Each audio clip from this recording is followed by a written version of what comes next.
বন্ধুরা, আজ একটি শীতের বুড়ির গল্প বলবো। গল্পটি শেষ পর্যন্ত দেখুন, অনেক ভালো লাগবে। রসুলপুর নামে একটি গ্রাম ছিল। সেই গ্রামের লোকেরা শীতে কষ্ট করত।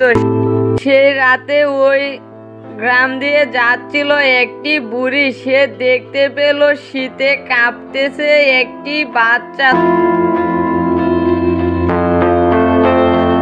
তখন ওই বাচ্চাটার কাছে গিয়ে বলতেছে, তুমি এভাবে শীতে কাঁপতেছো কেন? তোমার বাসা কোথায়? হ্যাঁ, এটাই আমাদের বাসা, কিন্তু আমাদের বাসায় কোনো শীতের কাপড় নেই। সেজন্য ঘর থেকে বের হয়ে এসেছি যাতে কেউ আমাকে কিছু সাহায্য করে, কিন্তু আমাকে কেউ সাহায্য করে না। কি তোমাকে কেউ সাহায্য করে না? তোমার শীতের জামা লাগবে? হ্যাঁ, আমার শীতের জামা লাগবে। আপনি কি আমাকে একটি জামা দিবেন? হ্যাঁ, তোমাকে আমি জামা দেব। তখন তাকে কিছু জামা দিল এবং কি একটি শীতের কাপড় দিল। তখন তাকে এগুলো দিয়ে সে ঘরে পাঠিয়ে দিয়ে বলতেছে, এই গ্রামের মানুষেরা তো অনেক বিপদে আছে। এই গ্রামের মানুষদেরকে আমার সাহায্য করতে হবে, প্রতি রাতেই আসতে হবে, তা না হলে আমি এই গ্রামের মানুষদের সেবা করতে পারবো না। আবার যদি সবাইকে দেই, কারণ মানুষ তো রুবি, কারণ তাদের তো অল্পতে হয় না। যাদের আছে তারাও বলবে যে আমাদের কিছু নেই। সেজন্য দেখবো যে লোকটা রাতে কাঁপতেছে শীতে, তার কোনো জামা কাপড় নেই, তাকে শুধু আমি জামা কাপড় দেব এবং কি তাদেরকে শীতের কাপড়ও দেব। এটা বলে সে আবার উড়া দিয়ে সেখান থেকে চলে গেল। তখন পরের দিন সকাল হলো। সকালে সে ঘুম থেকে উঠে বলতেছে, আজ রাতে অনেক সুন্দর ঘুমিয়েছি। তখন তার সেই গ্রামের এক মহিলা বলতেছে, তুমি আজ নতুন জামা কোথা থেকে পেলে? হ্যাঁ, রাতে আমি শীতে কাঁপতেছিলাম, সেই কারণে এই গ্রাম দিয়ে যাচ্ছিল একটি দানব বুড়ি। সে আমাকে দেখে আমাকে শীতের জামা এবং কি শীতের কাপড় দিয়েছে। আর সে বলেছে নাকি যারা কষ্ট করবে শীতে তাদেরকেই নাকি সে কাপড় দিবে। তাই নাকি? তাহলে তো আমারও তো দরকার, কারণ আমিও তো শীতে প্রতি রাতে কাঁপি। আমার তেমন একটা ভালো জামাও নেই। আচ্ছা, আজ রাতে কি আসবে? হ্যাঁ, এটা তো আমি জানি না, কিন্তু আসতেও পারে। আচ্ছা ঠিক আছে মা, তাহলে তুমি যাও, আমি আমার কাজে যাই। কাজ না করলে তো আবার আমি খেতে পারবো না। আচ্ছা ঠিক আছে আন্টি, তাহলে আপনি যান।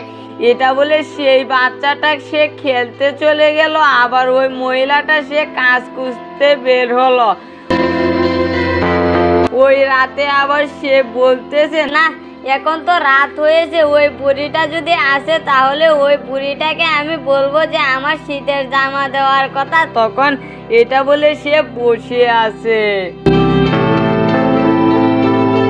ওই বুড়িটা আবার বলতেছে, আমি তো ওই গ্রামের মানুষদেরকে সাহায্য করব ভেবেছিলাম, না এখনো আমি যাই না কেন? এখন তো রাত হয়েছে, রাতের বেলা তো সবাই ঘুমিয়ে থাকে। এখন দেখবো যে কারো কোনো অসুবিধা হচ্ছে নাকি, তাহলে ওদেরকে আমি সাহায্য করব। এটা বলে সে আবার সেখান থেকে রওনা দিল ওই গ্রামের উদ্দেশ্যে।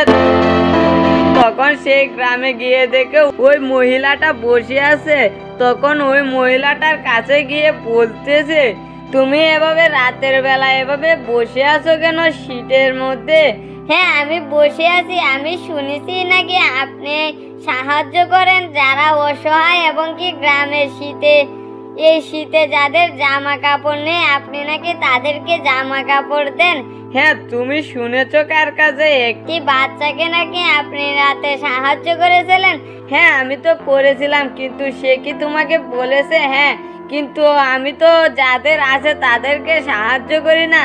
হ্যাঁ, আমার তো কিছু নাই। আমার পরনে যে ছিঁড়া কাপড়টা দেখতেছেন ওই কাপড়টাই শুধু আছে। আমি শীতে অনেক কষ্ট করি, যদি কষ্ট না করতাম তাহলে কি এই শীতে আপনার জন্য আমি বাহিরে অপেক্ষা করতাম এবং কি শীতে বসে থাকতাম?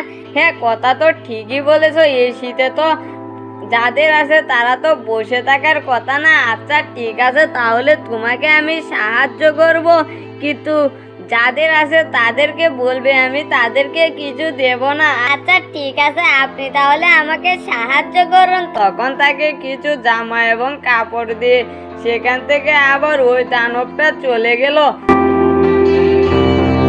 তখন সেও এগুলো নিয়ে চলে গিয়ে ঘরে গিয়ে সে ঘুমিয়ে গেল। এভাবে ওই শীতের বুড়িটা গ্রামের সবাইকে সাহায্য করতে থাকে এবং কি গ্রামের সবাই আরামে থাকতে শুরু করে। সেই গ্রামে কোনো অভাব ছিল না। যাদের বিপদে পড়তো তারাই ওই বুড়িটার কাছে যেত, কারণ বুড়িটা ওদেরকে ঠিকানা দিয়ে গেছে। তখন সেই গ্রামে ছিল একটি কাপড়ের ব্যবসায়ী। সে কাপড় বিক্রি করতো এবং কি শীতের কাপড়ও বিক্রি করতো, কারণ গ্রামের মানুষরা তো অন্য কোনো গান থেকে কাপড় নিতে পারতো না, কারণ তারা তো চিনতো না। সে কারণে সে অনেক লাভে সে কাপড় বিক্রি করে তাদের কাছ থেকে টাকা হাতিয়ে নিত। সে তখন ব্যবসা করতেছে আর বলতেছে, আজ তো কিছুদিন ধরে অনেক কাপড় জমে আছে, কিন্তু কোনো কাস্টমার আসতেছে না কেন? আমি তো কিছু বুঝতেছি না। আমার এখানে ছাড়া তো কোথাও কাপড় কেনার কথা না, কিন্তু হঠাৎ করে এভাবে কমে গেল কেন? আমাকে তো ওই গ্রামে গিয়ে দেখতে হবে। না, আমি এখন দোকান বন্ধ করে আমি যাই। এটা বলে সে দোকান রেখে সে ওই গ্রামের উদ্দেশ্যে রওনা দিল। তখন সে গ্রামে গিয়ে দেখে তখন সবাই বলতেছে, আমরা আর কোনো কাপড় কিনবো না, কারণ আমাদেরকে একটি বুড়ি সাহায্য করে। সে আমাদের শীতের কাপড় দেয় এবং কি আমাদের বিপদে সে সাহায্য করে, কোনো টাকা নেয় না। কি তোমাদেরকে কি শীতের কাপড় দেয়, সেজন্য আমার এখান থেকে তোমরা কাপড় আনো না? ও আচ্ছা, তাই? আমিও তো বলি আমার এখানে অনেকগুলো কাপড় জমে আছে। আচ্ছা ঠিক আছে। তখন এটা বলে সে চলে গেল। চলে গিয়ে হাঁটতেছে আর বলতেছে, না, ওই বুড়িটাকে তো একটা কিছু করতে হবে, তা না হলে তো আমার ব্যবসা চলবে না, আর আমার ব্যবসা না চললে তো আমার ইনকাম হবে না। না, বাসায় গিয়ে ভাবি ওই বুড়িটাকে কি করা যায়। তখন এটা বলে সে বাসার দিকে রওনা দিল। তখন তার গিন্নি বলতেছে, ওগো, তুমি না বলেছিলে আজ একটি সোনার হার আনবে, আজকে আনলে না যে? হ্যাঁ, আমি আনবো কিভাবে? আমি তো ওই গ্রামের লোকদেরকে টকিয়ে টাকা দিয়ে আমি বরের জন্য অনেক কিছু আনি, কারণ আমার তো লাভ হতো, কিন্তু এখন কিছুদিন ধরে আমার ব্যবসা হচ্ছে না। এখন আমি কি যে করি? কেন গো, তোমার ব্যবসা হচ্ছে না? তুমি কি এখন ব্যবসা করো না নাকি? হ্যাঁ, আমি তো ব্যবসা করি, কিন্তু আমার কাছে কাস্টমার আসে না, কারণ সেই গ্রামে একটি শীতের বুড়ি এসে সবাইকে সাহায্য করে এবং কি সবাইকে জামা কাপড় দেয়, সেজন্য ওরা আমার কাছে আসে না। এখন আমি কি করব বলো? ওই বুড়িটাকে তাহলে তুমি ওই জায়গা থেকে তাড়িয়ে দাও। আচ্ছা ঠিক আছে, এটা আমি ভেবে দেখতেছি। তুমি আবার আমাকে খাবার দাও। তখন তাকে খাবার দিল। খাবার খেয়ে ঘুমিয়ে গেল।